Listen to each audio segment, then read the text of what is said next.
సిద్దిపేట జిల్లా నంగునూరు మండలంలో యూరియా కోసం రైతులు తీవ్ర ఇబ్బందులు ఎదుర్కొంటున్నారు.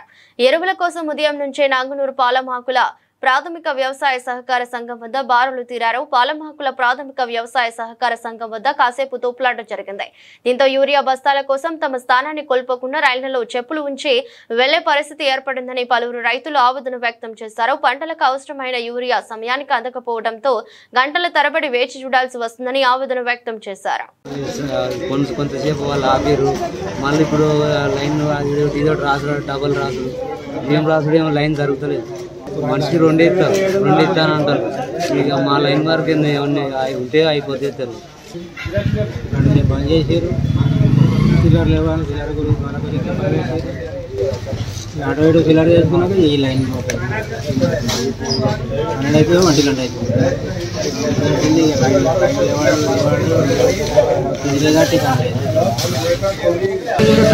ఎక్కడ దొరుకుతుంది?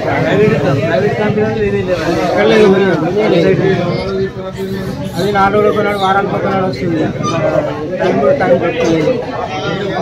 పాట వేసే పాట వేసేం లాభం ఏం లాభం అన్ని పాటలు వచ్చింది. యూరియా గురించి ఇబ్బంది అవుతుంది. ప్రభుత్వం గిట్ల చేయవాలి.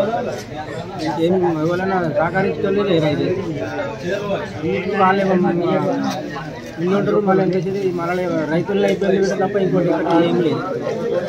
ఇబ్బంది అవుతుంది రైతులు. ఏం పొద్దుడ 6 గంటలకు వచ్చి లేవడం అనుకోవాలి. ఈ వరకు లైన్కి వచ్చింది లేదు. మన పక్కన ఇచ్చింది. పేరు పరశురాములు, గలపూర్ విలేజ్, నంగునూరు మండలం. యూరియా దొరకడం లేదు. నాటేసి నెల రోజులు అవుతుంది. గత ప్రభుత్వంలో ఇలాంటి కొరత లేదు. ఈ లైన్ కట్టుడు అవుతుంది. తాపకు లైన్ కట్టుడు అవుతుంది. కట్టినా కూడా పాస్బుక్కు 2 అంటారు. ఎన్ని ఎకరాలు ఉన్నా కూడా 2 బస్తాలు ఇస్తామంటారు. గత ప్రభుత్వంలో ఇలాంటి కొరత లేదు. ఇప్పుడు మరి ఎందుకు ఇలా వస్తుందో అర్థమైతే లేదు. మరి యూరియా బస్తాల కొరకు ప్రభుత్వం ఏమైనా నిర్ణయం తీసుకుంటుందని అనుకుంటున్నాను. నేను ఒక 5 ఎకరాలు నాటేశాను. 5 సార్లు వచ్చినా కూడా 5 యూరియా బస్తాలు ఇవ్వడం లేదు.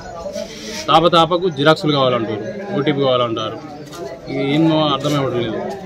ఇప్పుడు పొద్దున్న లేచి వచ్చిన ఇంతవరకు యూరియా బస్తాలు ఇంకా లైన్ రాలేదు, ఇవ్వడం లేదు. పాస్బుక్ ఒక్కటే అంటారు. మళ్ళీ ఏమో అర్థమవడం లేదు.